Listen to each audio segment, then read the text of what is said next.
हाय सांग मैंने नमस्कार जय जगन्नाथ आउ गोटे ब्लॉग को मोर स्वागत। आप जानी सरकार घोषणा करते अगस्ट 9 तारिख रे द्वितीय किस्ती देवाई। तो बर्तमान काली द्वितीय किस्ती आसी जाइए।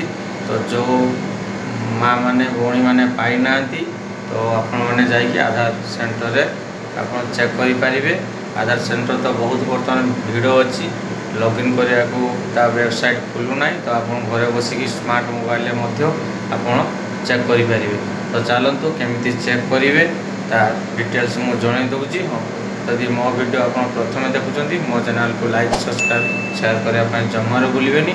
पाखे थी बेल आइकन को निश्चय क्लिक करेंगे कहीं जिते मुझे वीडियो अपलोड करी प्रथम नोटिफिकेशन आपरे जनइबी आपमि चेक करेंगे।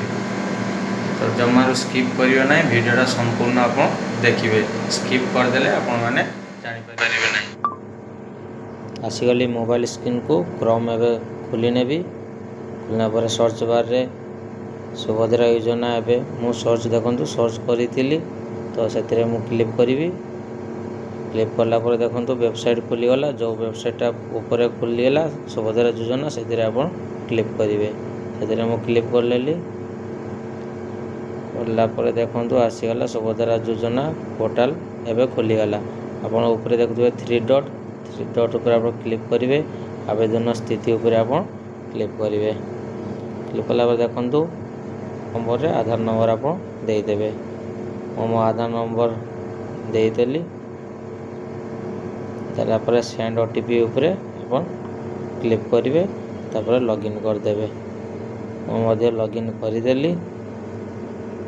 तो आपण मैंने जो माँ भौणी मानकर पैसा आसी ना चिंता करिवार नहीं। आग वीडियो आप देखि सरकार तरफ कह जाइतिला जो मैंने पाइबार हकदार होची से को पैसा दिज्व। जदि आपणकर आसी ना आपण पाइबार हकदार होची आपण थरे जाइकी आधार सेंटर रे थरे चेक करंतु।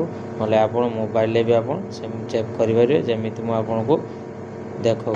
सरकार तरफ 9 तारिख राखी पूर्णिमा पाउना भौणी मानू मिल जाइए।